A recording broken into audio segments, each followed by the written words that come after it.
កាលពីព្រេងនេះមានបុរសពីរនាក់ជាសម្លាញ់នឹងគ្នានិយាយសន្យាគ្នាថាកាលបើយើងមានប្រពន្ធហើយឯងក្តីបើមានទ្រព្យសម្បត្តិត្រូវយើងចិញ្ចឹមគ្នាទៅវិញទៅមកសន្យាគ្នាហើយយូរបន្តិចទៅសម្លាញ់មួយមានប្រពន្ធគ្រប់លក្ខសម្លាញ់មួយទៀតមានប្រពន្ធខាតលក្ខបុរសដែលមានប្រពន្ធគ្រប់លក្ខនោះវេលាយប់ចូលដំណេកនិយាយគិតគ្នាប្តីប្រពន្ធថា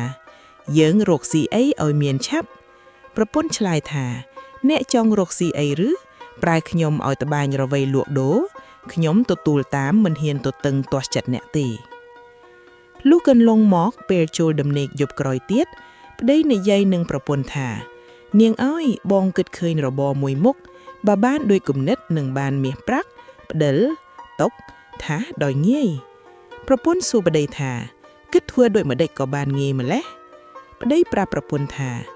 ក្នុងសមុទ្រមានសំពើអ្នកជំនួញគ្រប់ប្រទេសខ្លះសុខសប្បាយខ្លះលេចលង់ច្រើនឆ្នាំមកហើយរបស់ទ្រព្យសពសារពើមាសប្រាក់កប់នៅបាតសមុទ្រនោះច្រើនយើងគិតនាំគ្នាទៅបាចទឹកសមុទ្រនោះឲ្យរីងក្រអ្វីមាសប្រាក់គ្រប់មុខនោះបើបានត្រីធំតូចយើងវៈធ្វើញៀតធ្វើផ្អកប្រហុកព្រឹកនេះនាងឯងដាំបាយដួសដាក់កញ្ជើឲ្យមានម្ហូបនឹងស្លាមលោផងប្រហាមយើងទៅបាចទឹកសមុទ្រឲ្យរីងប្រពន្ធឮប្តីប្រាប់ហើយក៏ធ្វើតាមបង្គាប់ប្តីលុះព្រឹកឡើងរៀបគ្រប់ប្រដាប់រួចក៏នាំគ្នាទៅដល់មាត់សមុទ្រហើយទុកដាក់ម្ហូបចំណីដោយស្រួលទើបប្តីកាន់កញ្ជើមួយប្រពន្ធកាន់កញ្ជើមួយខំបាយជះតាក់ទៅលើគោកបាយទាល់តែពេលបាយទើបឈប់បរិភោគបាយរួចនាំប្តីប្រពន្ធបាយទៀតទាល់ល្ងាចទើបនាំគ្នាមកផ្ទះវិញបាយបានចំនួន4ថ្ងៃប្តីក៏ឈរបាំងដៃមើលទឹកសមុទ្រហើយប្រាប់ប្រពន្ធថាទឹកស្រកសណ្ដុកហើយនាង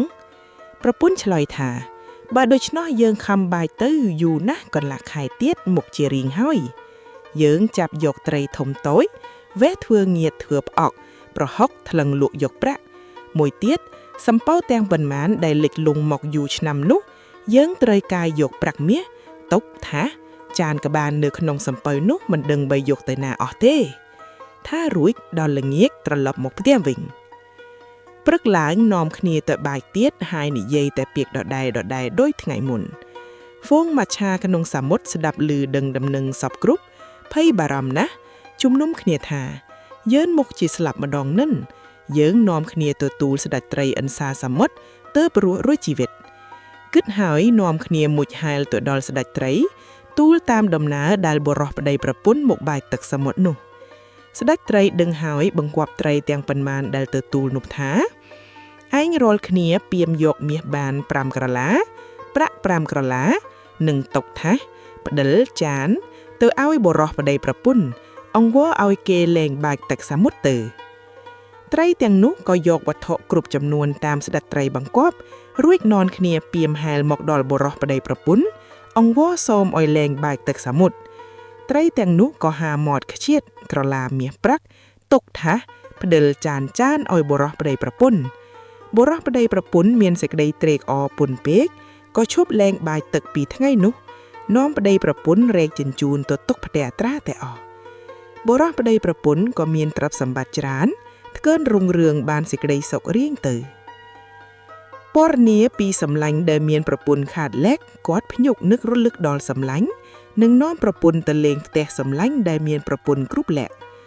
លុះដល់លើផ្ទះគេក៏រាប់អានចាប់ចិត្តស្និទ្ធស្នាលដូចពីដើមគាត់គូនមើលរបស់ទ្រព្យប្រដាប់ប្រដាក្នុងផ្ទះហើយនឹកក្នុងចិត្តថាពីដើមសម្លាញ់គេមានទ្រព្យសម្បត្តិល្មមគួរសមឥឡូវនេះគេរករបរអ្វីក៏មានទ្រព្យសម្បត្តិច្រើនម្ល៉េះគិតហើយត្អូញប្រាប់សម្លាញ់ដែលមានទ្រព្យសម្បត្តិថាសម្លាញ់អើយអញសប្តាហ៍នេះក្រលំបាកណាស់សម្លាញ់ឯងរកស៊ីជំនួញអ្វីក៏មានទ្រព្យសម្បត្តិច្រើនម្ល៉េះសម្លាញ់ដែលមានប្រពន្ធគ្រប់លក្ខថាសម្លាញ់អើយអញរកស៊ីបាចទឹកសមុទ្រតែ2នាគនឹងប្រពន្ធអញ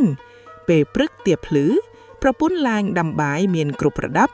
លុះភ្លឺឡើងនាំគ្នាទៅបាចទឹកសមុទ្រល្ងាចត្រឡប់មកផ្ទះវិញស្ដេចត្រីភិតភ័យបង្គាប់ត្រីជាបរិវារឲ្យពាមយកមាសប្រាក់និងរបបគ្រប់មុខមកឲ្យអញសម្លាញ់ប្រពន្ធខាតលក្ខដឹងហើយក៏លាសម្លាញ់ដែលមានប្រពន្ធគ្រប់លក្ខសម្លាញ់គេក៏ឲ្យប្រាក់យកទៅចិញ្ចឹមជីវិត លុះត្រឡប់ទៅផ្ទះវិញពេលចូលដំណេកបុរសនោះនិយាយនឹងប្រពន្ធថាព្រឹកនេះបើឯងដាំពីយប់រៀបប្រដាប់ឲ្យមានសពគ្រប់ភ្លឺឡើងយើងនឹងនាំគ្នាទៅបាចទឹកសមុទ្រឲ្យបាងមាសប្រាក់របឺទ្របដោយសម្លាញ់យើងមេខាតលែកជីប្រពន្ធភ្លឺច្បាស់បានក្រោកបង្កាន់ភ្លើងឆេះហើយបានទៅបើកខាប់អង្គកំពុកម្ដងមួយទូកដៃយកអង្គទៅលាងកំពុបមួយទូកទៀតច្រកអង្គចូលទៅក្នុងឆ្នាំងកំពុបទៀតដល់ពុបជាតិបាយកំពុបទៀតច្រកអង្គចំនួនល្មមឆ្អិនពេញឆ្នាំងបាយនៅតែកន្លះឆ្នាំងដល់ថ្ងៃទៅបឌូដាក់កញ្ជើហើយបណ្ដាប្តីប្រពន្ធទៅបាចទឹកសមុទ្របាចទាំងខឹងទាំងជាបានចំនួន5ថ្ងៃអស់ហ្វូងមច្ឆាធំតុយផ្អឺលផិតភ័យនិយាយគ្នាថាបុរសប្តីប្រពន្ធពីណាមកបាចទឹកសមុទ្រទៀតហើយពួកត្រីក៏សម្លឹងទាំងហ្វូងចាំមើលចាំស្ដាប់ប្រពន្ធខាតលាក់បោកលុអីដែលបាចទឹកនោះថាបាចយូរថ្ងៃហើយមិនបានឃើញរបស់អ្វីអញមិនខ្ចីទេអញលែងបាចហើយឆ្លោះប្តីប្រពន្ធជេរម្ដាយប្តីបញ្ចោប្រពន្ធប្រកាច់ចម្បាប់គ្នាប្រដាញ់ធ្នុកសម្ពុតគ្នាទៅវិញទៅមកទាល់តែអាក្រាតតែប្តីប្រពន្ធលេចកេខ្មាស់នៅមាត់សមុទ្រហើយអ្នកទាំងពីរអ្នកថាខ្ញុំគេក៏ខ្ញុំចោះលែងបាចហើយត្រីទាំងនោះលីថាលែងបាចក៏ត្រេកអរធូរចិត្តលែងសួរឲ្យមាសប្រាក់របស់ទាំងពួងត្រីទាំងនោះបានឃើញគេខ្មាស់ប្តីប្រពន្ធក៏លោតសោយទាំងហ្វូងឯត្រីសណ្ដាយសោយតល់តែរយះមាត់បានជាមាត់ធំដោយគេហែករហូតដល់បច្ចុប្បន្ននេះដែរបុរសប្តីប្រពន្ធគ្មានបានអ្វីសោះក៏លែងឆ្លោះគ្នាដកសារាយប្តីមួយអម្រែកប្រពន្ធមួយត្រណុលត្រឡប់មកផ្ទះវិញចាក់សារាយចោលនៅគៀនជញ្ជាំងឲ្យរលួយខូចអស់ទៅ